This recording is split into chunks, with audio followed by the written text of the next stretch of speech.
Hello, everybody, and welcome back to the Cold Hard Truth Podcast. I'm Jack Smith. I'm Srikar. And I'm Anish Gupta. And man, this is the episode that we've all been waiting for. It's leading up to week 18. We have all these different playoff scenarios, last week's review, everything that you're waiting for to gear up for week 18, gear up for those playoffs. That's all we got for you guys today. And before we get into that, first of all, how was your guys' weekend and all that? But man, I'm so excited to get into all these different scenarios and matchups and all this craziness we got for week 18. My weekend was great. I also love this time of year. I was able to go to the Niner game, so I got to see Trey Lance in person. Pretty rough first half, but he found his footing as the game went on. Otherwise, yeah, it was solid. I got to watch some football. I watched some condensed games yesterday. But yeah, I have been running this playoff machine like crazy, just looking at all the scenarios and, just trying to figure everything out. Who's going to rest starters? This is always a great time of the year. So yeah, it was a great weekend. Well, I'm back to, questioning my QB and my head coach, as I had done every offseason prior to last. I actually got the Snapchat notification of the 1 year ago today, because ironically, when the Browns played exactly 1 year ago, Jan 3rd, was when we clinched a playoff berth. So it was really sad to see, obviously against the same team. But, now another 8 months of just, pure research. I remember oh my God, all the videos I would watch on different like offensive line back when we needed it, like in English class back when the Browns had that disappointing season. So we're going to have to get back to that. It's all right. But yeah, going back, I saw the Niner game. Houston was looking good for a little bit, and then obviously that kind of sucked. But all these scenarios I'm excited to see. I still got one guy that I'm going to root for till the end. He's still alive, number 2, Carson Wentz, because also a year ago today, he was on the bench with Zach Ertz in tears, and now both of them are in the playoffs, which I am very happy about. Technically, I don't think the Colts have clinched the playoffs yet. Oh yeah, sorry, not okay. You know what? Oh, watch out! That might have been a bad No, jinx. please, dude. If the Goop curse gets to the Colts after being 9-6, I don't even know at this point. I don't know what to do. Because they are technically winless since I bought that helmet. I got that helmet, Christmas gift, whatever. I think, yeah, it's all on you. And don't disrespect your English teacher like that. We don't condone that. So we pay attention in class over here, right? I love this. Yeah, football weekend for me was a little bit disappointing. The Jets game was nice. I think I'm not very upset about them losing at the end of that game. I saw everything I needed to, and the pick stays the same. Zach Wilson has been improving, but the key part of the weekend for me, the fantasy championship, obviously, having Antonio Brown run off the field with 5 fantasy points and a whole quarter to go against the New York Jets and ending up losing by, just over 10 points, having that, the Browns tanking, not giving Nick Chubb the ball, and Michael Carter going out after literally 2 touches and 8 fantasy points in the first quarter, ended up losing. So that was pretty terrible, but it was an interesting weekend. It sets up a really good week 18, and we're going to get right into that after breaking down some of the week 17 moments that happened. How about we start with Antonio Brown? He's got this kind of interwoven closeness to the podcast that we've experienced for a little bit of time. So I want to start with you guys' opinions on what happened with AB. Any notes that you want to touch on before we kind of move on to some of the other points of week 17. I love AB, but in all my years of watching football, that is one of the wildest things I've ever seen happen in a game. And just like that, I think his career is done. And I hate to say it, great receiver, but he's always had to deal with these issues. And now what this means for Tampa, they go from, a clear contender, and in the span of 3 weeks, now they're in a pretty, weird situation.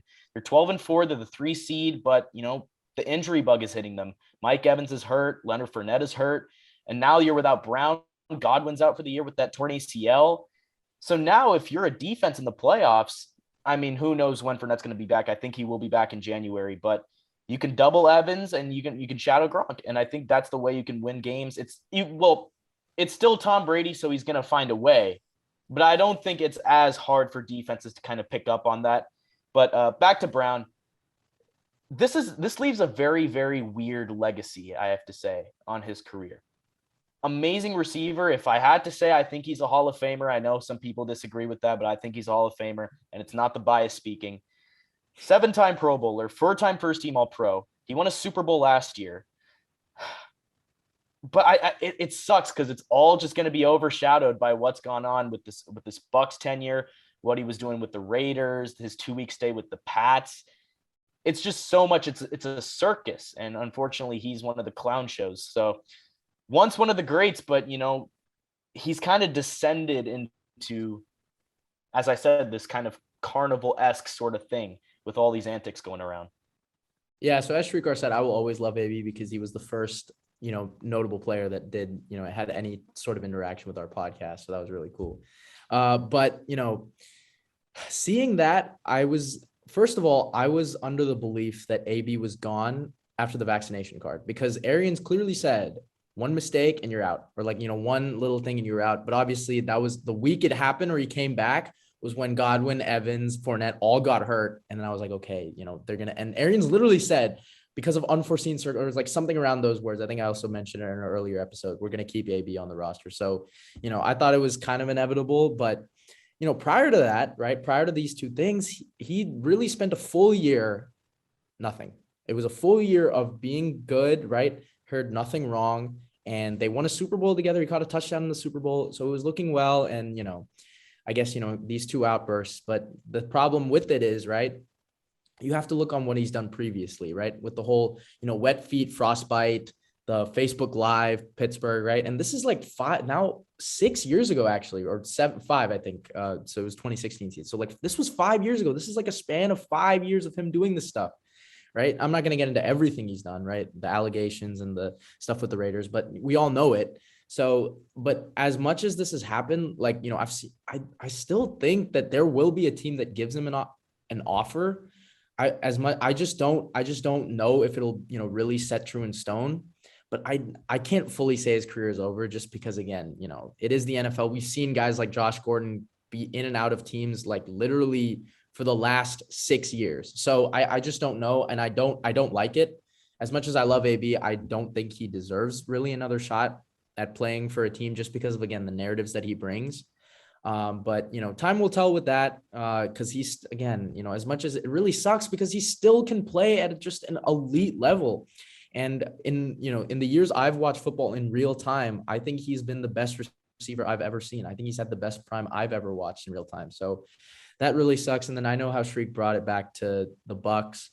Yeah, I mean, there are going to be questions, as long as I think they also need to get healthy on the defensive side of the ball. But I think right now with the NFC, there's a solid, set of teams. I think there's 5 teams that you really have to worry about. I think Arizona's finally put themselves back in that spot.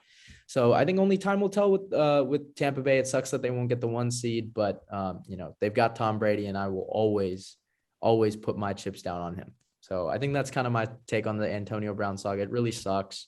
But hey, he's chilling, watching Brooklyn Nets games and laughing, posting on Instagram. So he can do what he wants to do, but I really hope he gets some type of help. Yeah. I mean, you kind of want to echo what Tom Brady said, is that you've got to have compassion for AB in this time. I think he realizes probably more than anyone, because he has stuck his neck out for AB more than anyone ever has. Yeah. There's just something wrong with Antonio Brown off the field. And yeah, you talk about him on the field. I feel like when he strapped up, when he put his cleats on and went out on the field this season, he was a top 10 wide receiver in the NFL. Like, he was still one of the best wide receivers to put on a helmet every week. And so it kind of sucks just to see him pull another one of these stunts. And you're right, it's been like 5 years where this is the exact same thing that has happened. And whether that keeps him out of the Hall of Fame, I don't quite know yet. I think I'm leaning towards it's probably gonna, when you have this many run-ins, and especially with the NFL, like that vaccination card, I think that sealed it. Like, that was the deal. Like, and then you're right, like Moss and T.O., right? They had only couple. Like, Moss had the whole, skipping practice when he wanted to, coming late, but like AB's on a whole nother level. Big, yeah. These are big. I mean, that was like stuff with his team. This is stuff with the actual NFL. Like, AB has had run-ins now with 3 different teams, or 4 if you count the Pats as well. You're having run-ins with the NFL on the vaccination card. You're embarrassing your team and the NFL on a main scale, like big stage in the third quarter of a game. I just think it's going to be too much. But obviously, I think we really just got to have compassion for AB at this point. We all, want to believe in him. I think everyone does, but at this point, this might be the final nail in the coffin, whether he gets another job or not. I kind of feel like everyone's kind of given up on AB. I don't know if you guys share that same sentiment. I agree. And I think you just can't sign him. You can't. No. If you're looking at it from a culture perspective, a team building perspective, it doesn't align with anything. And he's a good receiver. But the thing is, you got to keep the bigger picture in mind, especially if you're heading into January when culture is so key.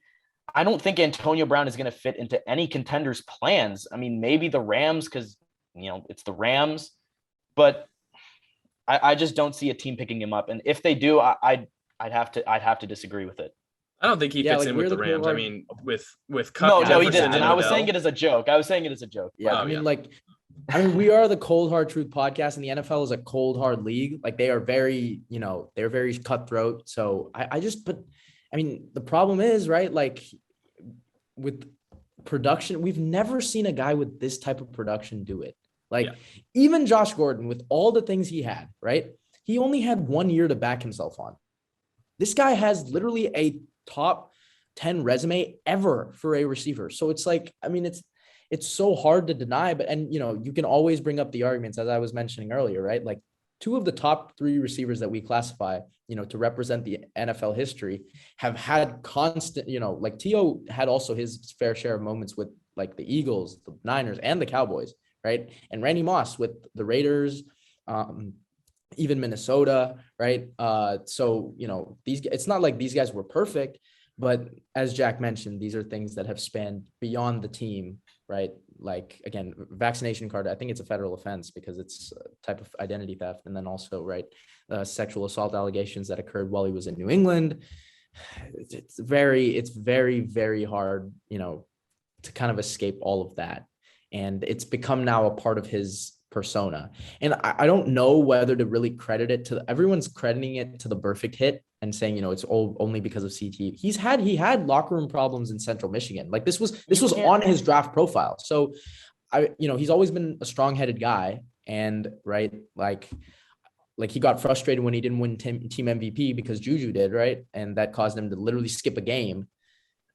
I think this is just how his characters happen. And maybe obviously these hits have caused a little bit more damage, but as Tom Brady kind of alluded to, there's a lot of people still in his corner.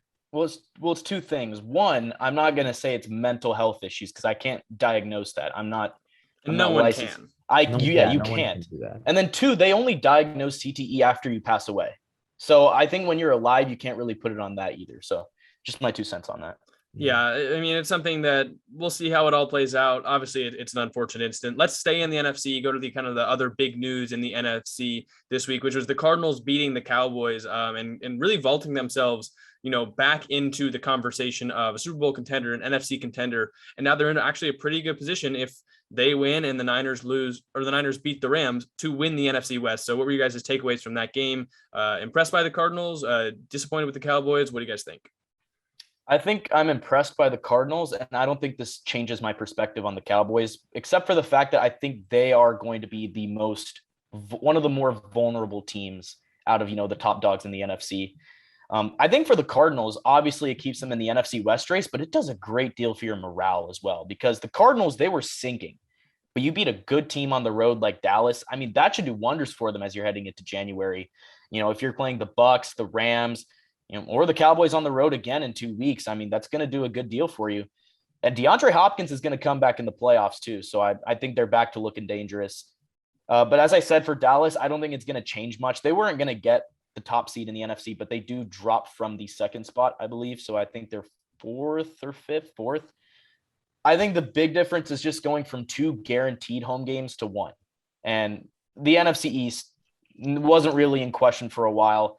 And I think Dallas will still be at home in the wild card. So I think the big issue has just been beating good teams, because they only have 3 wins over teams with winning records. So that's something I'm a little concerned about. But I think Dallas, it doesn't change much for me. But for Arizona, I think, maybe I wrote them off too early. So I think this was the biggest telling game in the NFC. last week. So first of all, I remember I said, right, on the picks, I don't know how shocked you guys were. Remember I said, okay, this is the definition of a trap game. I wish I'd said Arizona was going to pull it out, but I thought Dallas would kind of hold on in the end. It was really close if Greg Zuerlein, obviously hit his kicks and maybe, but I think this told me the difference between Kyler Murray and Dak Prescott. I think this is where I think Kyler separated himself because, again, as Srikar mentioned with the winning records, look, Dallas is 5-0 against the NFC East and they're 6-5 against everybody else, right? And they also have beat on teams with young quarterbacks. So this is a team that I feel like we saw the real Dallas Cowboys Sunday, right? It was Sunday. Yeah. On Sunday.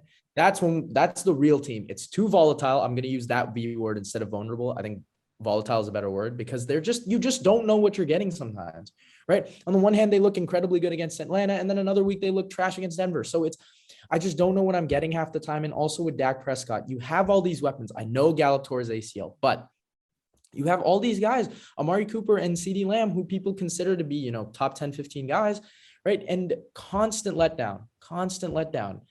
With Kyler, right, who had literally, I think Antoine Wesley was literally his most productive guy for the last 2 weeks.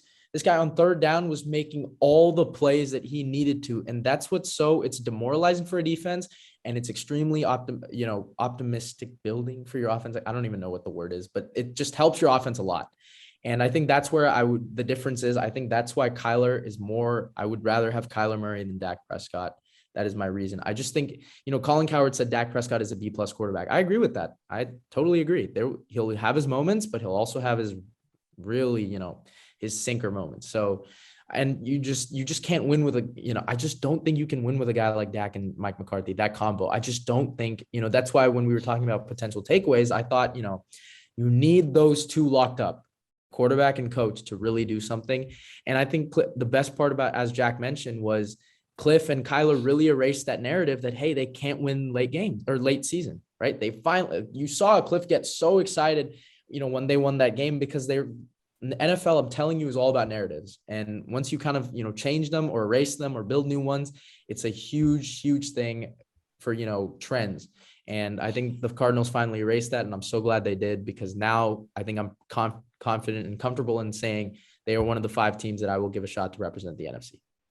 Yeah, that was exactly what I was looking for late season from Kyler Murray. If you remember back to before the season, I don't remember exactly when we were talking about it. Maybe when we were just talking about the Cardinals as a whole. But I said, I don't know how much faith I have in Kyler Murray to go out there and win one of the last games of the season to put the Cardinals in the playoffs like that. I think that was exactly almost what I said. And I was like, I really want to believe he can, but as of right now, there's just something that's telling me I don't know how confident I can be in that. And this is him finally proving to me that he can, and that's going to, I think, really help him out when we do quarterback rankings. It's going to really help me out when we're having to pick some of these playoff games because the Cardinals have clinched their spot, could even win the NFC West. So I think it's just really going to help me out formulating my opinion on the Arizona Cardinals. This is what I've been wanting to see, and we finally saw that on Sunday. For the Dallas Cowboys, I also feel like this is kind of something that we expected to come around at some point this season.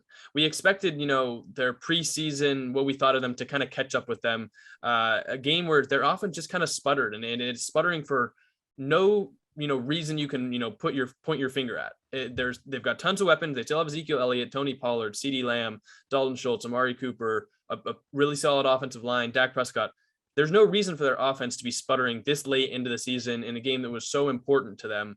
And we're also seeing, Mike McCarthy's coaching decisions catch up with them, all that stuff. So I disagree with you, Srikar. I think this one really does make me disappointed in the Cowboys. Makes me kind of start to question them going into the playoffs a lot more than I had been. So if you guys want to speak to that, at least you can go ahead. I understand the concerns, but in a playoff setting, if the Cardinals and the Cowboys were to rematch, I don't know if I'm 100% on taking the Cardinals again. I could say that for a lot of teams too. It kind of depends on the matchup that Dallas gets, because they do still have a pair of great coordinators in Kellen Moore and Dan Quinn. They can still take advantage of a game. In terms of Kyler versus Dak, I'd also take Kyler at this point in time. Dak has had a great year, but again, can he beat, great teams? We still haven't seen it, on a consistent basis. So I also take Kyler there, but I understand the concerns. It's definitely fair to say. as of right now, I'm still, I'm not as high on Dallas as I was before, but I haven't written them off yet. I don't think I was ever as high on Dallas. I never considered them top 3 in the NFC. But I don't think Dak has had a good year. I don't think he's lived up to his contract this year. I simply don't, because I think he's had a good year. I don't think so. At least statistically, he has. But see, there it goes beyond that, right? Because for example, against Denver, right? Yeah, he had 2 touchdown passes, but they were down 30-0. So for Dak, it's always been beyond stats. It's always been that's always been the thing with him, right? Like, yeah, remember he was on pace to literally hit 6,000 yards. He was 1-4. So it goes beyond that. And also all the fumbles he's had, he literally had 3 fumbles against Arizona. And then, he's put his team literally back in the games after having a lead. They blew an 18-0 lead to Washington, right? It was at Washington, but it was because he threw a pick 6. So this Dak, I don't think Dak's had a year worth the contract. I simply don't. Compared to your expectations, though, coming into the season. I thought Dallas would contend for the NFC East. And yeah, I think, sure, he surpassed at the beginning, but, expectations change. So, once you you built a solid foundation. I believe they had a really good record. I think 5-1 or something. Can't remember, but they had a really good record coming in. Right. And then people started vaulting up the expectations on them. And I also vaulted him a little bit too. I thought, I thought Dak was surefire comeback player of the year. I thought he was even in MVP talks. And what did he do? This has happened more than once. He has let his team down around this time, right? 2019, I'll always point to that game where he lost to the Eagles for the division. That was a real good team, and he just didn't get it done. And this is time and time again, we're seeing it. And I just don't know if I can trust this team going into the postseason. I would honestly put them 5 right now because Cardinals just showed me they can beat them, and I'm not taking them over Tampa, even with the injuries. I'm not taking them over Green Bay, and I'm not taking them over LA. So I would put them 5 right now. And sure, as Srikar mentioned, right? For example, we probably had Arizona at 5, and they can obviously erase it with a win.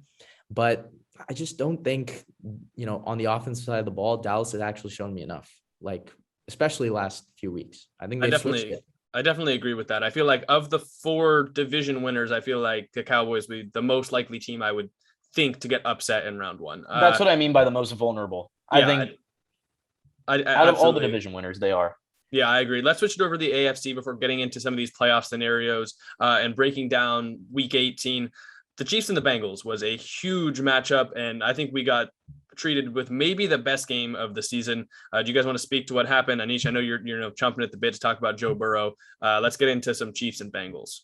So after watching that game, all I can say is the Chiefs have just not been good to us. Beat us twice, and then one time we need them to step up, they can't. Those 2 4th down flags were really costly. The refs had some bad calls, I'm not gonna lie. But if you give up a 3rd and 27, that's clearly on you. I will always love Jamar Chase, considering that he's viewed a couple of my stories. So that's really cool. Great game by him. And you guys know how I feel about Joey franchise.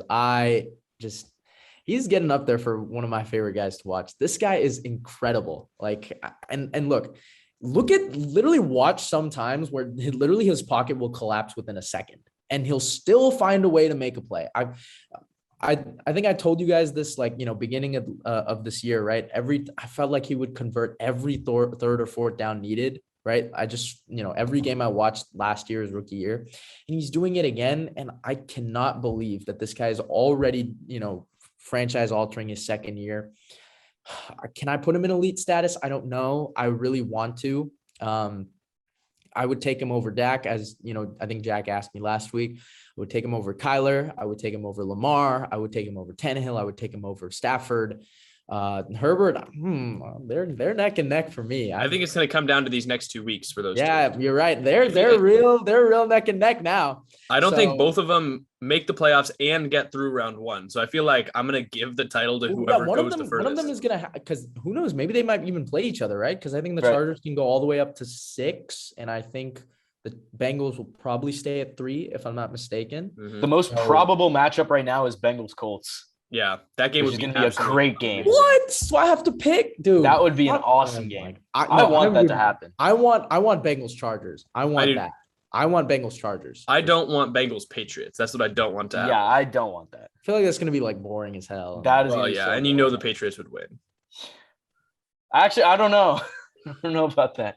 Hey, OB. No, I want Bengals Chargers. Bengals because- Colts. And I also don't want Chargers, Bengals Colts just because I don't want to have to pick between Burrow and Wentz. Let's keep the Raiders out of the playoffs too. I do not want to see the Raiders on Wild Card Weekend. Well, it'd be a feel-good story. Let's save that for the AFC playoff picture. Fine. shall we? Let's talk about Chiefs and Colts or Chiefs and Yeah. Bengals. But yeah, I'll sum it up again. The Chiefs, I think, they were on a 7-game winning streak, so this doesn't really, 8-game winning streak. So this doesn't really change anything for me. Again, a streak is bound to be broken. They weren't going to finish with 10 straight wins, no, not 10 straight wins. I think 10 straight wins. So I don't think, it was very rare for that to happen. And even if it did, honestly, they probably would have gotten the streak broken in the postseason. So I think they're glad they had some type of loss, something to motivate them coming up. Truth of the matter is Patrick Mahomes just didn't get the ball back. I think if they got that 4th down stop, I think he would have won that game. Also, if they didn't just have a stupid holding call on the kickoff, I think I forget his first name, but his last name is Anderson. He's number 39. If that wasn't a holding, that game was over. It would have been 35-17. I don't think they come back, but things happen. And I think for the Chiefs, this is just a little bump in the road. Fine. They'll be the 2nd seed, but you don't want to play them. I don't care if they're home, away, you don't want to play them. So, simple on that. I think this was more of an impressive win for the Bengals than it was anything on the Chiefs. The Bengals are back in the playoffs for the first time since 2015. And if They started off 8-0, that was a magical year for them. This one, I think Bengals fans will like this year more than that year. Look, if I'm a Cincinnati fan, I am thanking the great school of LSU for Joe Burrow and Jamar Chase, man. Their first AFC North crown since 2015. Burrow, a week after throwing for 525 yards, he follows that up with 446 and 4 touchdowns. I mean, I'd be willing to make the argument that he's top 5 this year. I think Herbert, you could also make that argument too. Chase, he's locked up Offensive Rookie of the Year. He is having one of the all-time great rookie seasons. 11 catches. Rookies. I don't think there's any better. Right. 11 catches, 266 yards, 3 touchdowns. Insane game. I think for the Bengals, it pretty much, if it hadn't already, it announces their arrival, at least in the AFC. And anybody who watched the game, they kind of have that feeling that officiating played a big role in it. And I wouldn't disagree. I think it did. Kansas City's definitely going to have, some gripes with that. But Cincinnati dropped 2 would-be Patrick Mahomes interceptions in that game, and they still won. So it's an impressive win. You get at least one home playoff game. And ultimately, that game was decided on that 3rd and 27. Because Steve Spagnuolo, he basically brought a big blitz. He left Jamar Chase one-on-one in man coverage. And I think that was just destined to fail from the start. I mean, he was going off to that point. Why would you leave him in man coverage and not send someone to help him?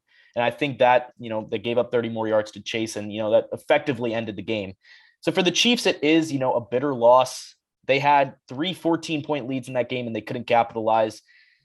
And now you're number 2 in the AFC, which means you got to beat Denver, and you got to hope the Titans lose to the Texans if you want to hold on to that number 1 seed. So it looks like Kansas City will most likely be playing on Wild Card Weekend. And, who knows what the Bengals can do in the playoffs. I think they're a First time in the Mahomes era, I believe. Yes, since 2018. It's crazy. So it's going to be intriguing to see what both these teams do in the playoffs. But, man, that was a great game.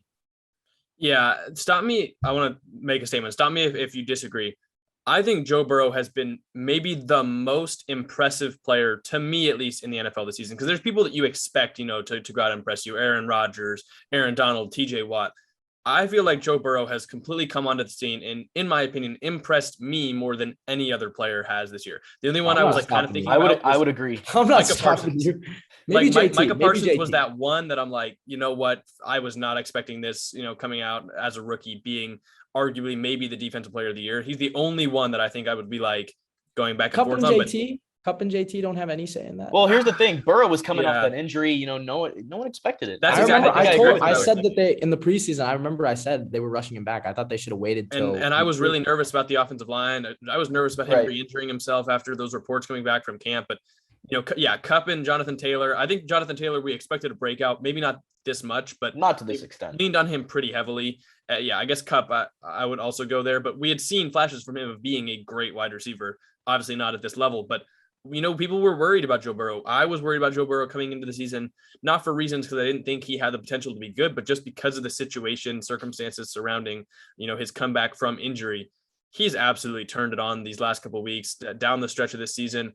And for him to go and win the city of Cincinnati, not only getting into the playoffs, but winning the AFC North when the entire conversation preseason was, okay, there's these three big teams in the AFC North. Which one of them is going to win that AFC North title?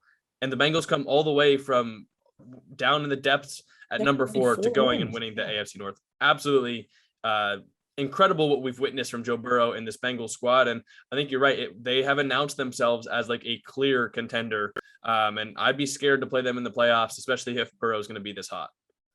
I want to take two things about Cincinnati. First of all, I think Joe Burrow and Jamar Chase are literally, or especially Burrow, is the pinnacle of why you take a quarterback number 1, right? Or like the pinnacle of why you kind of rely on these, why a QB can be so franchise altering, right? This guy was taken number 1 overall to a roster that was just really bad, a 2-14 team that was just was not good. Okay.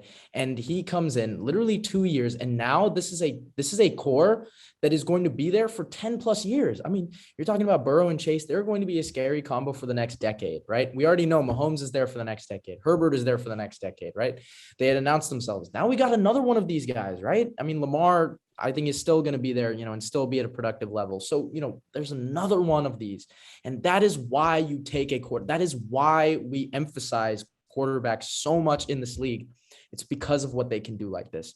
And a second point, I believe Srikar mentioned about man-to-man to Jamar Chase. As ironic as it is, that is actually the way that has actually stopped him this year. The 2 games was the one, I forget who he played, but it was the one catch for 3 yards. They played man on him most of the game. And the Browns game, again, man coverage. You just got to win your matchup with him because it just depends who you have, to match exactly. up. It's personnel. Yeah, it was a cover 0 though. It's so easy for him to beat, zone coverage. It's so easy for him to find these zones. And it's so ironic because our most viewed video on this channel is the Jamar Chase and Devontae Smith video. And Jack, I think it's clear to say that Chase is the better receiver. That's I'm not gonna give that up yet because look at this. I'm sticking with my pick. I picked Chase. I'm sticking with it. I'm happy with mine. I responded to someone in a comment this week actually who said, "What do you think now?" And I'm like, of course I cannot argue that Chase has by far been better this season. You can't deny the production, but there's also a difference between Joe Burrow, this Cincinnati Bengals offense, playing alongside Tyler Boyd and T. Higgins, CJ Uzomah, having the running game of Joe Mixon and Zach Taylor, who wants to get you the ball, and Devonta Smith playing with Jalen Hurts, a team that literally tries to rush for 200 yards a game, and Nick Sirianni calling plays. It's I still am not going to I'm not going to give up the fact that Devonta Smith still might be the better football player. And this is what I said. I said after they were drafted, okay, Chase is gonna be better because Smith is in maybe the worst landing spot for any of these receivers. So, I'm not going to give that up yet. I still don't feel like. But I'm glad Smith was I think he contributed a lot to the Eagles making the playoffs this year. So, yeah, maybe a quick touch throwback to that. One of my favorite videos that Jack has ever made. So, quick shout out to him on that. But yeah, I think that's a good way to end it. Want to switch over? Yeah, I mean, just watch out for the Bengals and you can't take anything away from the Chiefs on this one. I feel like they dominated that game for a large majority of it. And it just took a freak performance from Jamar Chase and Joe Burrow in order to win it. And, some calls that I feel like, not only are the calls not going to be every time, I don't think there's going to be a penalty, that many times. I think it was just kind of unfortunate reaching out, accidentally grabbing the face mask. So here's the thing, right? Hold. Okay.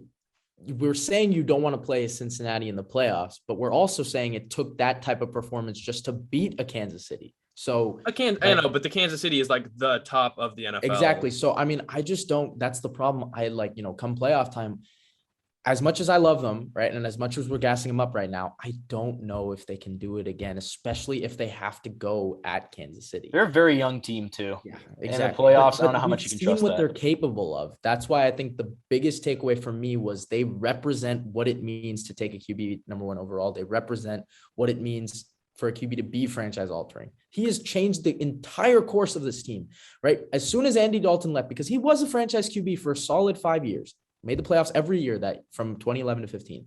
And once he left, there were so many questions.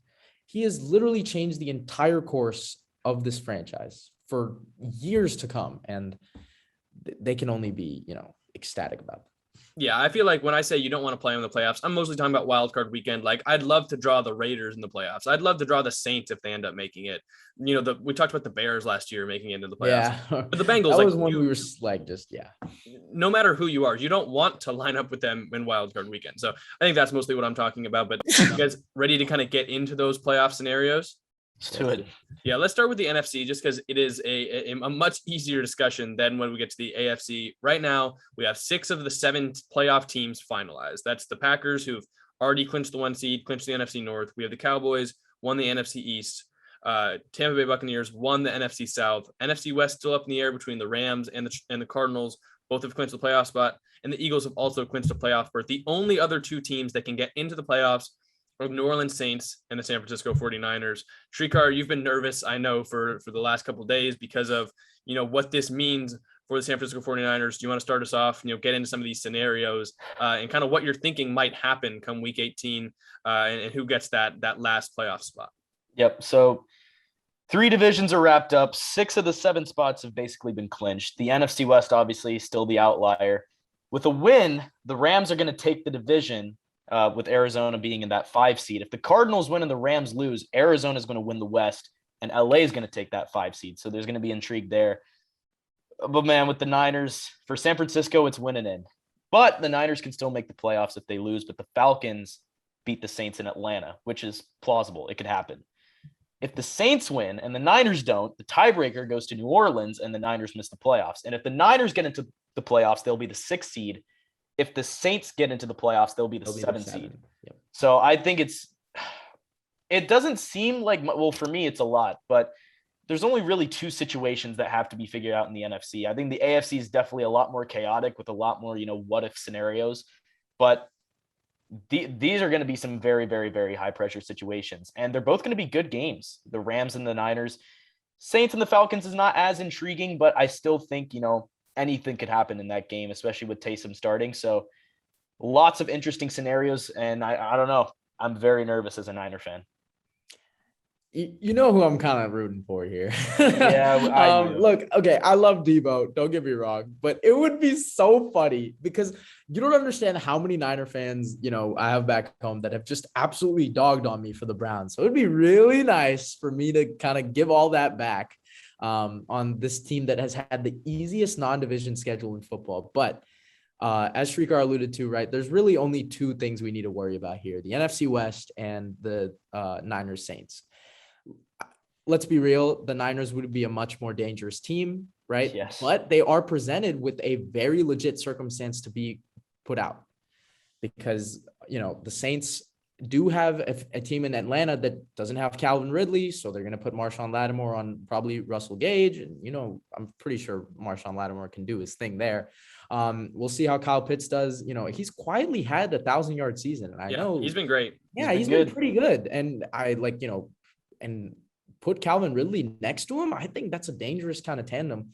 I'm really interested to see what, the Falcons do next year because they have a couple bright young spots. And we saw them contend with Buffalo in the snow. This is a team that has literally had 10 dome games. Okay. And not to mention they play Southern opponents. So for them to go in the snow and really contend in that game, kudos to them. Defense has played really well. So, as much as the Saints like their chances with the Niners and the Rams, the Niners should equally like their chances with the Saints and Falcons. I think that's my biggest takeaway for that situation. And again, with the NFC West, again, I'm going to lean more on the Rams kind of winning it. And even if they don't, they're going to probably get Dallas, which the Rams would probably like. And if they do win it, I think they would get the 2 seed because they have tiebreaker over Tampa Bay. So they'll get probably Philly. So it's kind of a win-win for the Rams, honestly. And then for Arizona, right, they'll probably, if they rematch with Dallas again, that'd be really interesting to, find out. I'd love kind of a rematch maybe with D-Hop coming back too. But, I think for Arizona, they just kind of win, right? Get a little bit more momentum heading in. You'd like to finish the season on a 2-game winning streak, would you not? So yeah, I think that's my takeaway on the NFC. We'll see what happens because I believe the Rams game is at 1:25 and the Saints game is at 10 our time, obviously. So Pacific. If the Saints lose, then the Niners are like, all right, we're chilling. But if they win, then they're like, oh snap, we gotta really hit the show on the road. because I know the Cardinals and the Rams play at the same time. We'll see what happens. But I mean, Jack, maybe you want to start us off on what do you think will happen? Yeah, I first of all want to comment on I hate the way the NFL does it. The MLB does it, I think, the perfect way where everyone on the last day of the season plays at the exact same time. And I know the NFL would never want to do that because you lose out on money from TV rights and games not being shown all at the same time. It would cause a lot of problems. But it's so unfair for the New Orleans Saints to have to play earlier in the day, because if it was the other way around, the Saints wouldn't have to try so hard if they knew that the Niners lost. Or I guess, if the Niners won, they knew season would be over, I guess. I know. I just feel like you play at the same time, you erase that inner discussion inside, because, even if we talked about this earlier, and we'll get to the AFC later, but the Chargers and Raiders being moved to later on Sunday night, if they see that the Colts lose to the Jaguars, if they tie, they're both in the playoffs. Yeah, so they could kneel on every play and both go to the playoffs. I just feel like having all the games at the same time would be a lot more fair. But with the situation we're dealing with right now, I think there's really a couple games in the NFC that will basically decide everything. You have the Arizona, Los Angeles, and then the Saints Atlanta game. There can be some switching around in the top, like the 2, 3, 4 seeds. But really what we're mainly focused on is who's winning the NFC West and who's going to win that 7th playoff spot. As of right now, I think New Orleans has the edge over Atlanta. I'm not very inspired, by Atlanta. I know they for. That's simply no, and I understand that, and I think NFL teams are pretty good about it. Like outside of what happened in the NFC East last year, which was pretty terrible. I do think that they genuinely care. They want to go out there and try, respect the sport and all that, but I just think New Orleans matches up very well against Atlanta. We're not doing picks this week, and I'm not ready to, pick a winner. But I think that especially on the defensive side of the ball, the Saints are prepared to stop the Falcons. And when it comes down to that Niners and Rams matchup, again, not doing picks, but I think the Niners have a very, very solid chance to go and to beat the Rams. I wanted to go to that game because my room's kind of a mess. You can't really see it, but I'm moving to LA tomorrow, first semester at USC. The tickets are so expensive though, because I didn't think it was going to come down earlier in the season when the Rams were doing so well. I didn't think this was going to be as important of a game, and SoFi Stadium opening up, no chance I'm getting in there paying $250 for top bowl. Like the top seat in the stadium is $250 on SeatGeek, because what I saw a couple days ago. LA people, man. Yeah, well, and it's the Rams, because the Chargers tickets cost absolutely nothing compared to that because they have no fans. But I think the Niners have a really solid chance. It's going to be a very important game. I just think it's crazy. Like, looking back 2 weeks ago when we started to do these kind of playoff picture things, there was a legitimate shot that when I picked all these games, the Niners missed the playoffs. And that was really surprising to me, considering, 3-4 weeks ago, we're like, okay, the Niners have really locked up that spot, but that loss to Seattle, it kind of stung them in the butt. And the Tennessee one. Yeah. I think the Tennessee one was the big one. It was worse. Yeah. It was both. Yeah. But I think the Niners have a good shot. It's going to come down to those 2 games. I know you guys aren't ready to pick yet either, but what are you guys kind of thinking might happen? Honestly, I think the Rams are going to beat the Niners. The Saints-Falcons game, I want to say the Falcons so bad, and I will. I will, but that means the Niners get slotted as the 7th seed, and that means we would be rematching LA in the wild card game, and it would be in LA. That, honestly, you'd probably want that. That's an interesting scenario. Rematches always go better for the team that lost the first time. Like, it's just looking back at trends. Right. That's always how it's been. Right. So, that means Philly gets the 6th seed. So it would be Philadelphia at Tampa Bay, and then obviously Arizona at Dallas for 5 and 4.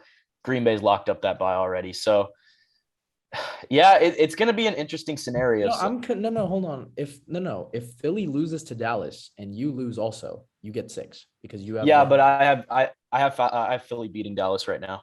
Interesting. Okay. Wow, I have Philly beating Dallas. Okay. Oh, I don't know. Philly, isn't it? Yeah.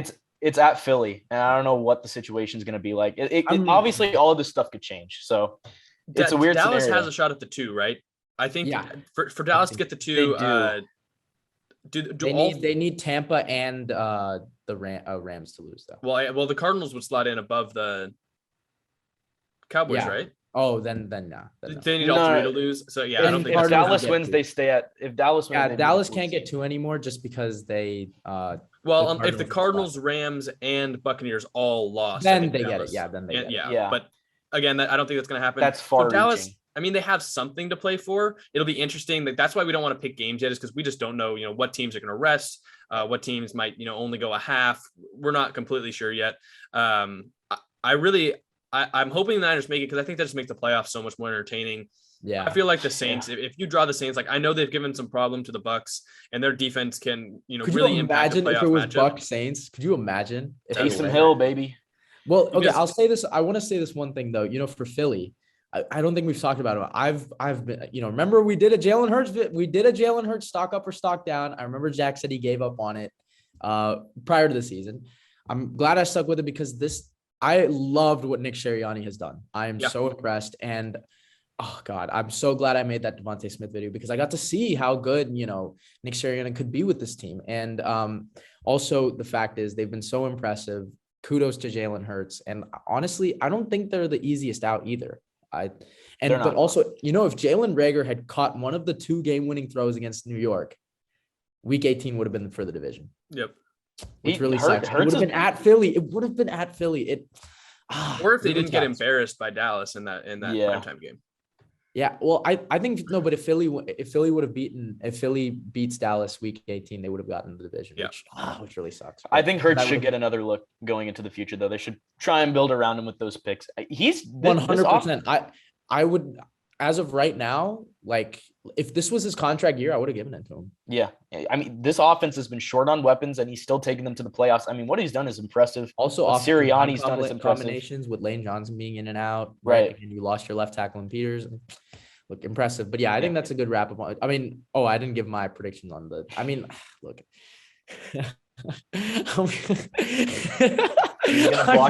I'm really hoping that LA wins and the Saints win. I'm really hoping, but I don't know. Something I feel like the Falcons. I don't know. I'm actually I'm leaning more towards Atlanta right now. Same. I feel like they would love to play spoiler. I don't know. It would be interesting. I just don't know. I feel like the Saints defense is just kind of matches up really well against the Falcons offense. The only problem is Atlanta has not won a game at their dome. Or actually, I think they've won one since. One since like last year. I remember the crazy stat I saw is that the Atlanta Braves had an entire 162 game season and won a World Series in between Falcons home wins. Yeah, exactly. That's absurd. Because their 2 home wins were the one in London, which isn't and then this one against Detroit. So yeah, it's going to be interesting. It's going to come down to the wire. You definitely have to turn on those 3 games. Like those are the 3 marquee games to watch in the NFC, and the AFC is. If this is considered simple, the AFC is absolutely wild. Right now we have 5 teams. You can find all this information on Ian Rappaport's Twitter. He posted like a spreadsheet, or not a spreadsheet, but a sheet with all the different playoff scenarios. In the AFC, there's 5 teams that have clinched. We have the Bengals have won the AFC North, the Chiefs have won the AFC West, the Titans have won the AFC South, and the Bills and Patriots have both clinched playoff spots.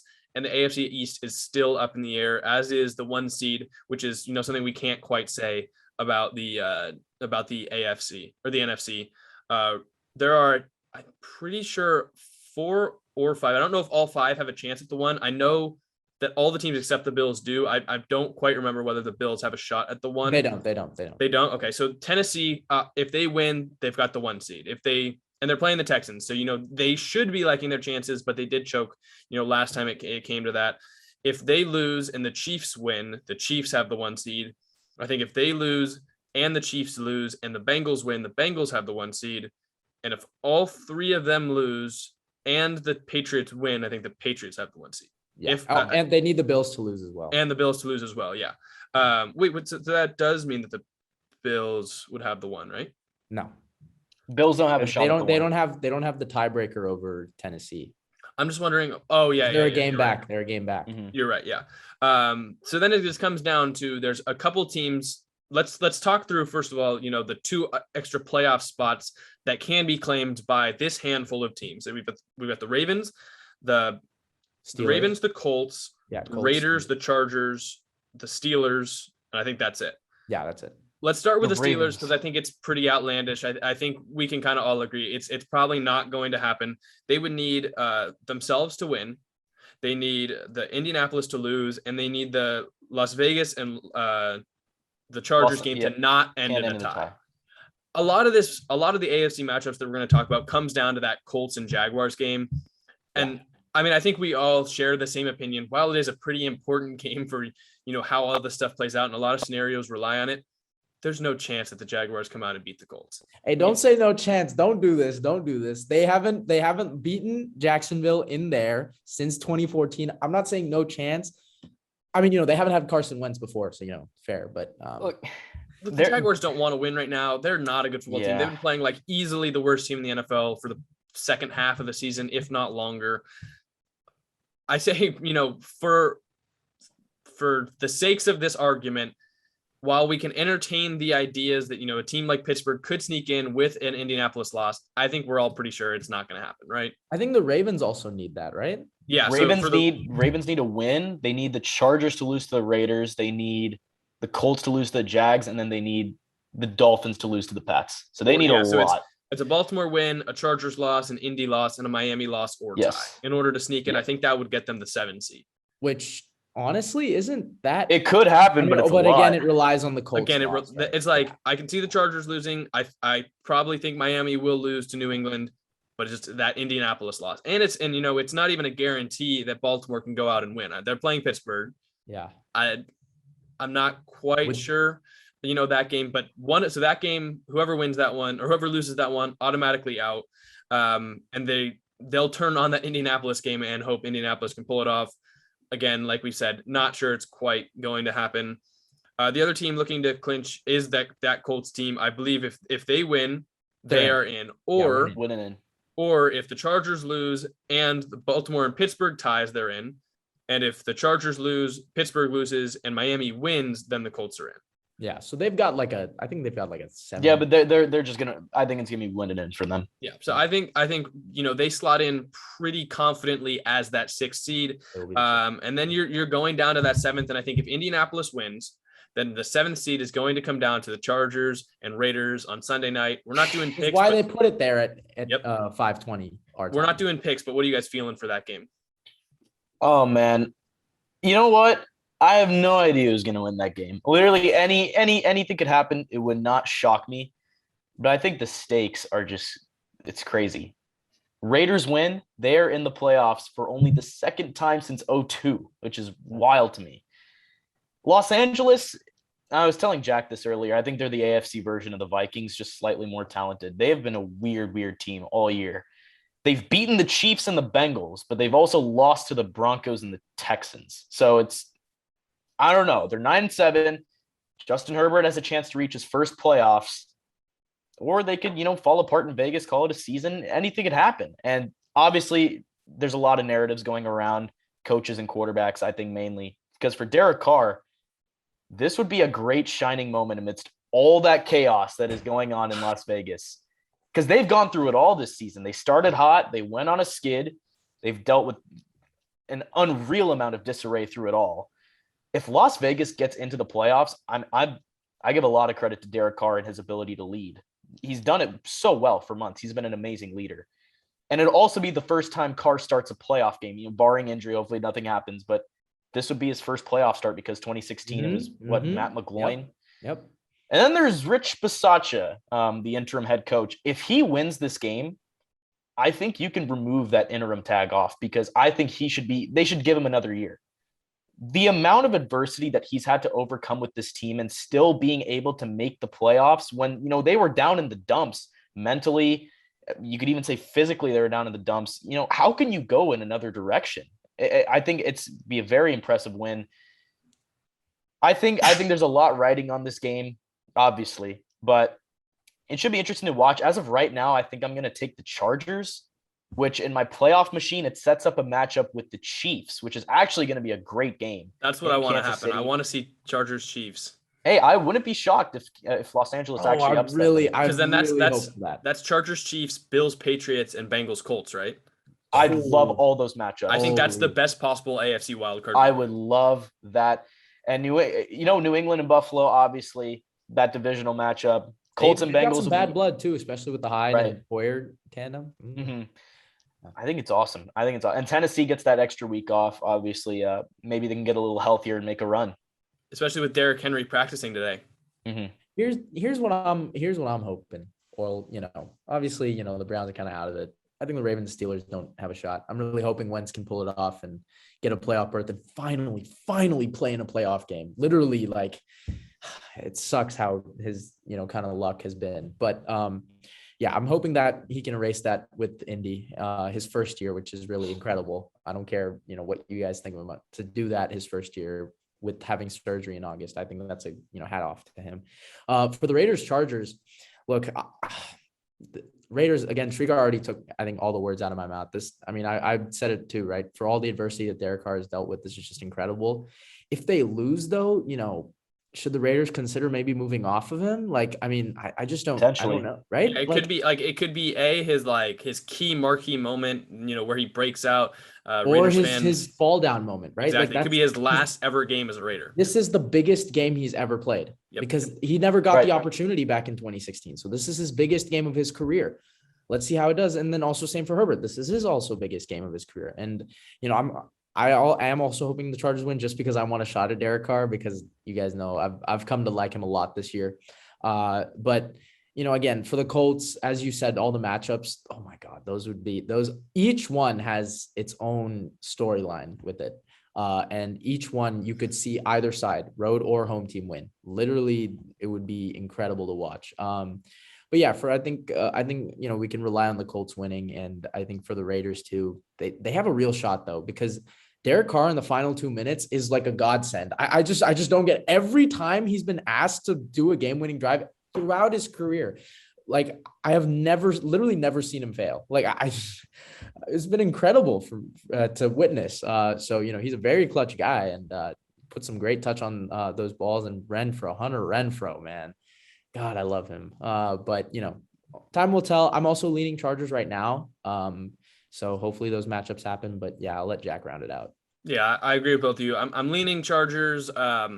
As great as the Raiders story would be, being able to bounce back from even the constant dysfunction going on with the Nate Hobbs dilemma going on in Vegas, I think it would be, great for Bisaccia and Derek Carr to make the playoffs. So right now, I just think the Chargers are the better team, and I think Justin Herbert to go out there and make those plays. The one last thing we have to talk about is the AFC East, which is the only division in the AFC still up in the air. It's Bills or Patriots. We know that for sure. If the Bills win, they win the AFC East. But if they lose and New England wins, it goes to New England. I think either way, we're pretty much guaranteed them to match up in the wild card game. Well, yeah, because it would be 5 and 4. It's 4. Yeah, so it's just going to be a matter of where the game is played and who gets the AFC East title. So, Jack, the Bills play the Jets. So, but if they lose, right? New England would be the 3 seed. You're right. Yeah. Right. If they lose, Buffalo would be 7. The Colts would jump them because they would both be 10 and 7, and the Colts have tiebreaker because of head. Colts would be 5. Yeah. Mm-hmm. Yeah. So that would set up a Buffalo and Kansas City playoff game. Actually, the only way we would get it is a Bills 4, Pats 5. You're right. Which honestly and then works a little bit better for the Pats because we would get New England versus Indianapolis, right? Nope, we would get Chargers, Pats, and then Colts, Bengals. If the Bills are to win or Bills are to lose and Pats are to win. Yeah. Oh yeah. Because the Chiefs are the 2. For some reason, I thought you were saying Chiefs were the 3. No. New England's the 3. Yeah, the Chiefs would be the 3 if they lose, I think. I honestly, that is absolute best case scenario for the Patriots. I feel like they're pretty confident if they're rolling in and facing the Chargers after what they've done to Herbert this year as well as last year. Yeah, like I feel like that is totally best case scenario. So a lot riding on that. And Bills pass would be just an epic in Orchard Park would be an epic AFC wild card matchup, especially if we get that one. That means we're getting Chargers Chiefs, which we've seen twice now this season. Both games were amazing, and Bengals Colts would be just such an amazing game. Mm-hmm. You're asking me to pick between Wentz and you Joey. Obviously you know who I like more, but you know who I like more, but man, it's okay. All right. Well, I mean, hey, time will tell, but honestly, there's like more than like 15 different scenarios in the AFC, like overall scenarios for anything. But you can weed out a lot by exactly. And I feel, I mean, you could say the exact same thing. Buffalo playing the Jets. Like I know they've given some good teams a run for their money, but I don't think that Buffalo is going to lose to the Jets. It's crazy. We're already at week 18, man. Season Yeah, went by. It's crazy. It's going to be a wild week. Of course, we didn't do picks this episode, but you can still always go to our Instagram. You guys are in second place. If you pick up 4 games on Srikar, you can get that picks lead. You're still one above me. So you can stay in second place as long as you don't, lose this week to me by more than 1. So still some importance riding on that, but that's all we've got for you guys. Enjoy a week 18. It's going to be crazy. We'll keep you guys updated on the scenarios once we get back next week, and we'll get to do some wild card, picks, which are going to be incredible, super fun. But that's all we've got for you guys in this episode. Thank you so much for listening. We've been the Cold Hard Truth Podcast. We will see you next week for the NFL playoffs, which is pretty awesome to say. See ya.